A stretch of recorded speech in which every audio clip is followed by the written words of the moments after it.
ওই নেতার বাড়িতে গেছে, শালা জীবনে খালি কোরআনের বিরুদ্ধে চারণ করছে, কোরআনে হক কথা বললে মাইক কাটে নিচ্ছে, জোরে কোন কথা ঠিক কিনা? ওরই লাশ সামনে থেকে কোরআন খতম দিচ্ছে। রব্বানা যালামনা বলে দোয়া করতেছে, ফেরেশতা বলে আল্লাহ হুজুররা যে হারে দোয়া করতেছে মাসুম বাচ্চা নিয়ে আমরা কি করব? আল্লাহ বলে কিছু করার নাই, প্রতি অক্ষরে 10টা করে নেকি ওর আমল নামাজ লেখা হয়ে গেছে।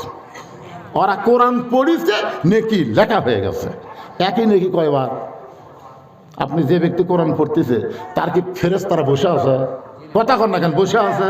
আলিফ 10, লাম 10, মিম 10, জালিকাল কিতাবুল আর এখানে সমানে ওরা লিখতেছে। লেখা শেষ, তারপরে বলতেছে আল্লাহ আল্লাহ আমরা যে কোরআন শরীফ পড়লাম এর যা সওয়াব হয় ওই লাশক দাও। আল্লাহ বলে ফেরেশতা সাক্ষী থাক, কোরআন কোনো মরা মানুষের জন্য না, কোরআন হলো জীবিত মানুষের হেদায়েতের খোরাক। জোরে কোন কথা ঠিক না? মানুষ মরে গেলে কোরআন খতম দেয় জান্নাত। একটু মনোযোগ দিয়ে শুনবেন। 1 নম্বর হলো ঈমান। বিসমিল্লাহ বলে জমির আল কাটছে, ওই পানি দিয়ে হাত ধুছে, পানি দিয়ে হাত ধুয়ে আমার উপর দিকে তাকায়, চারিদিকে তাকায় বলতেছে আলহামদুলিল্লাহ, কেউ দেখেনি। না না না, আল্লাহ যদি দেখে তাহলে চারিদিকে তাকাবি না উপর দিকে। কথা মান না কেন? আমরা 15.5 বছর ওয়াজ করছি, উপর দিকে তাকাইনি তো, খালি চারিদিকে, খালি চারিদিকে। আমার বউ কাছে দেখে শুনে ওয়াজ করবেন। পুলিশের গাড়ি, র্যাবের গাড়ি, আমাদের ক্যাডার যদি আশেপাশে থাকে তাহলে তেল তেলে মেরে দিয়ে আসবেন, ধরা যেন না বলেন। একটাবার উপর দিকে তাকাইনি ভাই রে। প্রকৃত ইমানদার যারা হবে তারা চারিদিকে না তাকায় কোন দিকে তাকাবে? তাদের ইমান বলবে কেউ না দেখলেও কে দেখতেছে? আরো জোরে। কেউ না লিখলেও তোমার 2 কান্দের ফেরেশতা লিখতেছে, তোমার 2 কান্দে 2 মুহুরিব লিখিতেছেন ডায়েরি, দলিল দেখে রায় দিবে, টাকা পয়সার নাই কারবার। কিরামান কাতিবিনা ইয়ালামুনা মা তাফআলুন। সাহাবেরা বললেন হুজুর ঈমান এত গুরুত্বপূর্ণ একটা বিষয়, এর সম্পর্কে একটু ব্যাখ্যা করলে ভালো হয়। আল্লাহ রাসূল বললেন ইকরার বিল লিসান, তাসদিক বিল জানান, আমল বিল আরকান, এরই নাম হলো ঈমান। জবানে লা ইলাহা ইল্লাল্লাহ পড়া এটা কিন্তু কঠিন না। জবানে লা ইলাহা ইল্লাল্লাহ হযরত বেলাল পড়েছে, পড়ার পরেই আল্লাহ তাআলা বেলালের জন্য একটা কোরআনের আয়াত নাজিল করেছে, ইন্নাল্লাযীনা ক্বালু রাব্বুনাল্লাহু সুম্মা ইসতাকাম। রাসূল বলেন বেলাল জবানে কলেমা পড়েছ, গভীর রাতে দিনের আলোতে এটা যেন প্রকাশ করো না, কারণ এই মাত্র তুমি ছাড়া আমার উম্মতের মধ্যে গোলাম কেউ নেই। তুমি প্রথম একজন গোলাম আমার কাছে ঈমান গ্রহণ করছে, তোমার জন্য আল্লাহ আয়াত নাজিল করেছে। কোন অবস্থায় যদি ধরা পড়ো যে তুমি মুহাম্মাদের অনুসারী হয়ে গেছো, মুসলমান হয়ে গেছো, জীবন দিবে কিন্তু ঈমান দিবে না। বেলাল বললেন ইয়া রাসূলুল্লাহ ঠিক, তাসদিক বিল জানান, খালি মুখে পড়েনি তো, কলিজার মধ্যে জায়গা দিস। কলিজার মধ্যে ঈমানের জায়গা যখন দিবে, ওই মানুষটার কাছে জীবনের চাইতে ঈমানের গুরুত্ব বেশি হবে। জীবন বাঁচান ফরজ নয়, বরং ঈমান বাঁচান ফরজ, বিশ্বাস করবে। এখন আপনারা বলেন তো আমাদের কাছে কি বাঁচান ফরজ, জীবন না ঈমান? এ ভাই কথা বলেন না কেন? যুবকের কথা কও না কেন? জীবন বাঁচান ফরজ না ঈমান বাঁচানো ফরজ? যতই টেলটি বেলটি করো 14ই ফেব্রুয়ারি এবার পালন করতে পারবা না, লাইলাতুল বরাত পালন করা লাগবে। জোরে কোন কথা বলেন। একটা ফুলের দোকান এবার বসবে না, আল্লাহ জাগা মতো মার দিছে। আর ইউনূস সরকার ঘোষণা করছে অবিবাহিত ছেলে মেয়ে 2 জনকে যদি দেখা যায় 2 জনকেই গ্রেফতার করা হবে। টেলটি বেলটি না করে যুবকের একটু জবান খুলে কথা কও। কি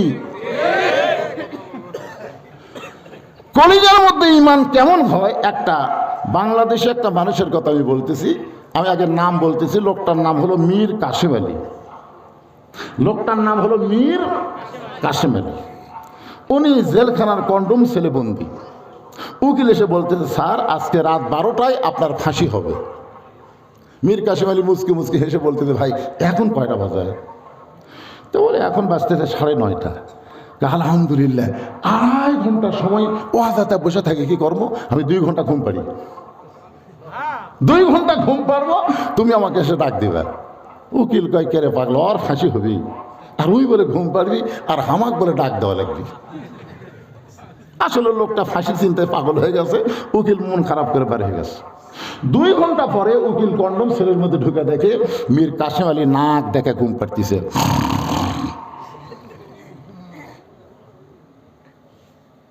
সর্বনাশ, এটা মানুষ করে? 8 ঘন্টা পর তার ফাঁসি হবি, তাই নাক দেখে ঘুম পাড়তিছে। পায়ের বুড়ো আঙ্গুল নড়াবার সঙ্গে সঙ্গে মীর কাসেম আলী চেতন পায়ে বলতেছে, ভাইজান ফাঁসির সময় কি হয়েছে? তখন বলতেছে, না স্যার, আরো 8 ঘন্টা বাকি আছে। মীর কাসেম আলী ওযু করে 2 রাকাত নামাজ পড়লেন, কোরআনের 2টা সূরা তেলাওয়াত করলেন, সূরা মূল আর মুজাম্মিল তেলাওয়াত করে ভালো একটা পাঞ্জাবি পরে চিরুনি দিয়ে মাথা হাসরায় বলতেছেন, চলেন যাই। উকিল কান্দে বলে, স্যার আপনার ফাঁসি হবে, আপনি কি শ্বশুর বাড়ি যাবেন নাকি? এত সাইদা কইদা আপনার ফাঁসি হবে। মীর কাসেম আলী কান্দার বলে, পাগল, ফাঁসি হবে আমার, কিন্তু তোমার চোখত পানি। শুনে নাও, আমি যখন 2 ঘন্টা ঘুমিয়েছিলাম, ওই ঘুমের মধ্যে আল্লাহ পাক আমারে জানাইছে, অন্যায়ভাবে যাদেরকে ফাঁসি দেওয়া হবে তাদের মৃত্যু হবে না, ফাঁসির সঙ্গে সঙ্গে আত্মা জান্নাতের দরজা দিয়ে আল্লাহ তাকে বরণ করে নিবে। ওয়ালা তাকুলু লিমান ইউকতালু ফি সাবিলিল্লাহি আমওয়াতুন বাল আহইয়াউ ওয়ালাকিন লা তাশউরুন। মার মার, কে বলছে? আবু সাইদ, মার। আমি নবীর হাদিস বের করে দেখলাম, রাসূল বলেছেন শহীদের মৃত্যু একটা পিঁপড়া কাটার যন্ত্রণার চাইতেও কম। তাফসীরের মধ্যে লিখছে, কোন পিঁপড়া? ওই যে পিঁপড়া চিনি খায়। ধরে কোন কি খায়? আচ্ছা, চিনি খাওয়া পিঁপড়া 10টা যদি কামড় মারে, আপনি একটু চুল কাটে, ঠিক কিনা বলে? আমি চিন্তা করলাম, কে রে? আবু সাইদক যখন গুলি করলো, ওই ভিডিও তো আমি একটু জুম করে দেখি, তো ওকে যখন গুলি করলো তখন কি করলো? গুলি এসে বুকত লাগলো, ওই ও মারে বাবারে, আমাকে লাগতেছে ভাই রে, এ কথা কয়নি। গুলি লাগার পরে আবার বলতেছে, মার। অন্যের সঙ্গে আপোষ না করে হকের পক্ষে জীবন দেওয়া মুসলমানের জন্য অনেক ভালো। ধরে কোন কথা, ঠিক কিনা? মার। আবার যখন গুলি করলো, 2 বন্ধু এসে যখন হাত ধরলো, সঙ্গে সঙ্গে আবু সাইদ পড়ে গেল। এখান থেকে প্রমাণ হয়ে গেল আবু সাইদ মরে নাই, আল্লাহর পথে হকের পক্ষে শহীদ হয়ে গেছে। আমার গ্রামে এ পর্যন্ত 3 জন ছেলের নাম আবু সাইদ। আমার গ্রামত 3টার নাম আবু সাইদ হচ্ছে। আমি বলে দিলাম, আর আবু সাইদ থেও না, এখন যেগুলো হবি নাম থেব আমি, না হয় মুগ্ধ, এগুলো থো। আমার এক খালা তো বোনের মেয়ে হয়েছে, খালা আমার মোবাইল করে গেল, বহু তদবির করে রে, অনেক চেষ্টার পরে একটা মেয়ে হয়েছে, আমার নাতনি হয়েছে, তুই আলেম মানুষ, একটা ভালো নাম থতো বাবা। আমি বললাম, খালা হাসিনা। এখন সেই কথা হাসিনা। খালা 30 সেকেন্ড মোবাইলে কথা কয় না। আমি বললাম, খালা কি হলো? খালা খালা কি হলো? তুই আলেম না জালেম রে, তোর কাছে একটা ভালো নাম শুনবার চালাম, আর তুই খুনি হাসিনার নাম কস। আমি তখন বুঝলাম আবু সাইদ মরে নাই, হাসিনা বাঁচা থাকতেই পৌঁছে গেছে। ধরে কথা কর না, কথা কর না ভাইজান। তাসদিক বিল জানান, কলিজার মধ্যে ঈমান যখন ঢুকবে, ওই মানুষটার কাছে ঈমানের চাইতে জীবনের গুরুত্ব বেশি হবে না, বরং জীবনের চাইতে ঈমানের গুরুত্ব বেশি হবে। আমি আপনি যতই চেষ্টা করি, জীবন বাঁচাবার পারবো না, কিন্তু একটু চেষ্টা করলে আমাদের ঈমান বাঁচবে।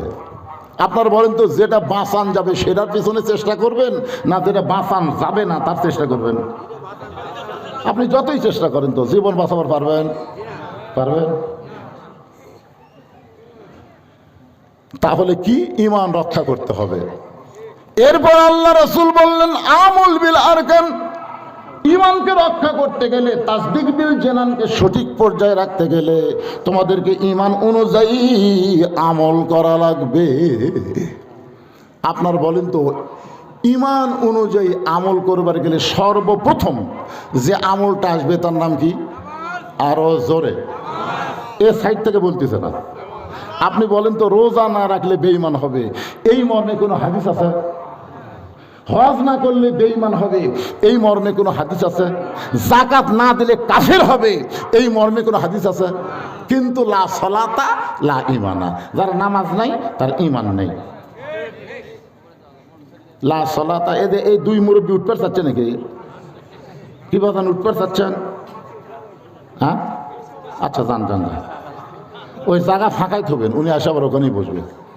চাচা আপনি উঠবেন না? যাই চাচা, কারণ মুরব্বী মানুষের জন্য তো আসছো না, ঠিকই না?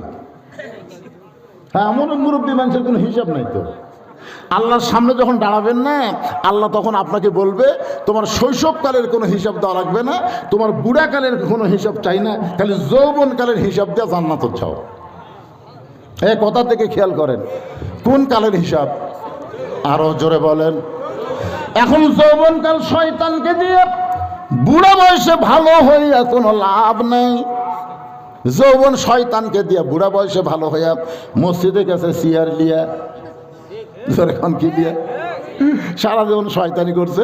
বুড়া বয়সে মানুষের জামাতের ফজিলত কমানোর জন্য ওই কাতারের মাঝখানে চেয়ার থোছে। আপনাদের মসজিদে চেয়ার ঢুকছে নাকি? যদি থাকে বুঝবেন, আর খোঁজলে দেখেন রেকর্ড পর্সা ভালো না, আর রেকর্ড পর্সা খতিয়ান ভালো না।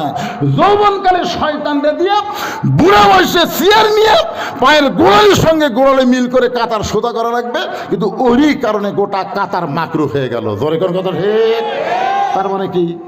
আমার এলাকার এক গোয়েন্দার ছেলেবেলেকে বলছে, সারা জীবন তো শয়তানি করলাম রে, মরার পরে আমার পাছার মধ্যে একটা বাঁশ দিয়ে রাস্তার মধ্যে খাড়া করে তুলি। ছেলেরা বলতেছে, বাবা সারা জীবনে শয়তানি করলেন, মরার পরে কয় বুঝিস না আর একটা শয়তানি করে যায়, মানে পাছার মধ্যে বাঁশ দিয়ে খাড়া করে তুলে গোটা গ্রাম পুলিশ ধরবি। তুই নামাজ পড়িসনি, বুড়ে বসে সিয়ারলে কি শুরু করছো? কারণ সরকারি চাকরি যেমন সব বয়সে হয় না, নামাজও তেমন সব বয়সে ধরলে হবে না। 7 বছর থেকে নামাজের তালিম দাও, 10 বছর থেকে যাবার না চালে ঘাট ধরে লিয়া যাও। কথা কোন ঠিক কিনা? সরকারি চাকরির একটা বয়স আছে না নাই? যখন বুড়া হয়ে গেছেন, সরকারি চাকরি যখন শেষ হলো, আপনি কান্দা লাগবে না, সরকার বলে দিবে তুই বসে থাকা বেতন খা, যা তুই পেনশন পাবি, বসা বসা বেতন খাবি। যৌবন বয়সে যারা 5 ওয়াক্ত নামাজ জামাতে পড়ে, বুড়া বয়সে যদি জামাত ধরবার নাও পারে, জামাতে নামাজ পড়তে যদি তার কষ্ট হয়, ওই যৌবনের নামাজের কারণে মরা পর্যন্ত আল্লাহ তাকে পেনশনের সওয়াব দিয়া দিবে। এই জন্য 1 নম্বর হলো নামাজ। 1 নম্বর কি? মান তারাকা সালাতু মুতাম্মিদান ফাকাত কাফারা। ইচ্ছা করে 1 ওয়াক্ত নামাজ যারা বাদ দিবে, অবশ্যই তারা আল্লাহর সঙ্গে কুফরি করবে। এখন আপনারা হয়তো বলবেন, হুজুর আমরা কি জুমা পড়ি না, আমরা কি রমজানের তারাবি পড়বো না? এই তো রমজান মাস আসতেছে, আমার এলাকার এক বেয়ান আমাদের বলে, হুজুর তারাবি কয় রাকাত? ওই তো সারা বছর মসজিদ নাই, ওই রোজার মাসে এসে ফুতুও মারতেছে, হুজুর তারাবি কয় রাকাত? আমি বললাম, তোর মন কয় রাকাত কয়? তো কয় না, ওই যে মুজাফফর বিন মুহসিন করলো 8 রাকাতের বেশি পড়লে নাকি পাপ হবে। আমি বললাম, ওরই পাশে যা পাগলা, আমাকে পাশে আসিস কে? সারা বছর নামাজ পড়লি, তারাবির ফতুয়া মারতেছে। কি এক মুক্তি আমাকে এলাকার মসজিদে আইসা হাত এটি বাঁধতেছে, এইরকম হাত বাঁধে পাও ফাঁক করে খাড়া আছে। আমি বললাম, এই মুক্তি কে রে? তাকে হুজুর সৌদি আরব গেছিল, 4 বছর পর ফেরত যাচ্ছে। নামাজ শেষ করলো, বললাম, বাবা মদিনার কোন ভার্সিটি পড়ছিস তুই? হুজুর আপনি কি কর? আমি শ্রমিক ভিসাত গেছিলাম হুজুর, কাজ কাম করছি, রাস্তাঘাট সাফ করছি। তো রাস্তাঘাট সাফ করে হাতে টিকে, তোর বাপ কুড়ি পড়ছে, কয় এটি, তোর দাদা এটি, তো তুই কি জাগুরা হলো? তোর কি জন্ম ঠিক নাই, তুই এটি গেলু? তুই ফাঁক ফাঁক করে নাচ করে কি? এরকম কিন্তু ফেতনাবাজ আছে না নাই?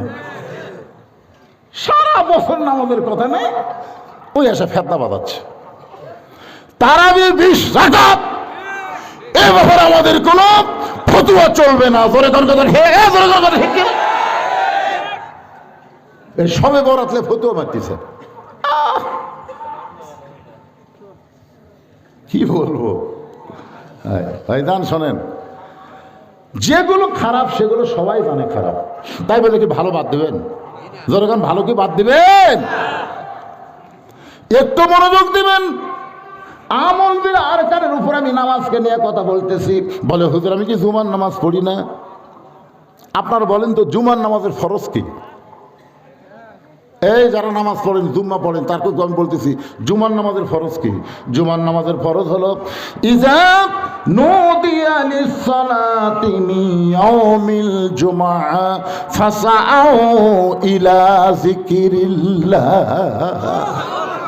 যখন জুমাতে আজান দিবে, আজান দেওয়ার সঙ্গে সঙ্গে মসজিদে আসা লাগবে। হুকুম কার? আরো জোরে। তাহলে আল্লাহর হুকুম হলো আজান দেওয়ার সাথে সাথে আসা লাগবে। তোমরা কখন আসতে চায়? সবার শেষে আসে, আগে যায়। 5 ওয়াক্ত নামাজের কোনো খেয়াল নেই। জুম্মার নামাজ পড়ে কয় আমি নামাজি। আল্লাহ কয় এই জুম্মার নামাজি, আজকে হাসরের ময়দানে রহমানুর রহিম আমি তোদের জান্নাত দিয়ে দিলাম, যা। জুম্মার নামাজি খুশি হয়ে বলবি কে রে? 5 ওয়াক্ত। তোরা বসে থাক, 5 ওয়াক্ত তোর কি হিসাব পরে হবি। আল্লাহ আমাকে আগে জান্নাত দিল। জুম্মা পার্টি খুশি হয়ে জান্নাতের কাছে যায়, দেখবে বিশাল একটা তালা। আল্লাহ আমাকে জান্নাত দিলেন, তালা আছে, চাবি তোর কাছে আছে, খোল। ওরা পকেট হাতে দেখবে একটা চাবি আছে, তেল তেলা। চালার মধ্যে ঢোকে ঠিকই, কিন্তু ঘরে না, ঢোকে ঘরে না। আল্লাহ কি চাবি দিলেন? ঢুকে ঠিকই ঘরে না। আল্লাহ কয় পাগলা, ওই তালার মধ্যে 5টা দাগ আছে, তোর চাবির মধ্যেও 5টা দাগ থাকা লাগবে। দাগে দাগে মিল হবে, কুট্টুস করে খুলে যাবে। তখন কে আল্লাহ রে কিসের দাগ? বলে 5 ওয়াক্ত নামাজ। আমরা তো 5 ওয়াক্ত নাই। তাহলে দেখে ফেরো। তাই যারা শুধু জুম্মা মারতেছেন, আপনারা বড় জোর জান্নাত দেখতে পারবেন, কিন্তু ঢুকতে পারবেন না।